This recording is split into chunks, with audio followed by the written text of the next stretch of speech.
ఈ అమ్మాయిని బలవంతంగా చనిపోయిన కుర్రాడికి ఇచ్చి పెళ్లి చేస్తారు. అయితే ఈమె ఈ కుర్రాడు చనిపోలేదని గుర్తిస్తుంది.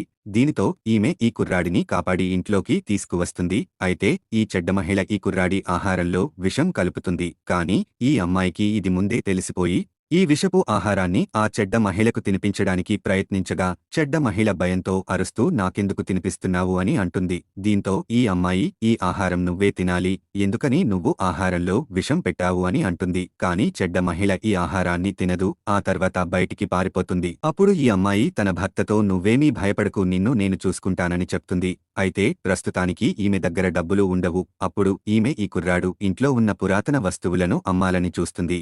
ఈ కుర్రాడు కూడా అమ్ముకోమని పర్మిషన్ ఇస్తాడు. దీంతో ఈ అమ్మాయి బజారులోకి వెళ్లి ఈ పురాతన వస్తువులు అమ్మకానికి పెడుతుంది. అలాగే వీటి ధర ఒక్కొక్కటి 3 లక్షలు పెడుతుంది.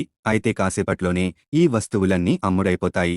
దీనితో ఈ అమ్మాయికి 30 లక్షల వరకు డబ్బు వస్తుంది. అయితే ఈమె ఈ డబ్బుతో తన భర్తకు మెడిసిన్ కొనాలని అనుకుంటుంది. కానీ ఖర్చులు లెక్కపెట్టి చూడగా ఈ డబ్బు సరిపోదు అని అర్థమవుతుంది. ఇంతలో ఒక ముసలావిడ కింద పడిపోతుంది. ఇది చూసి ఈ అమ్మాయి వెంటనే సహాయం చేయడానికి వెళ్తుంది. అలాగే వెండి సూది తీసి ఈమెకి వైద్యం చేస్తుంది. దీంతో ఈ ముసలావిడ కోలుకుని పైకి లేస్తుంది.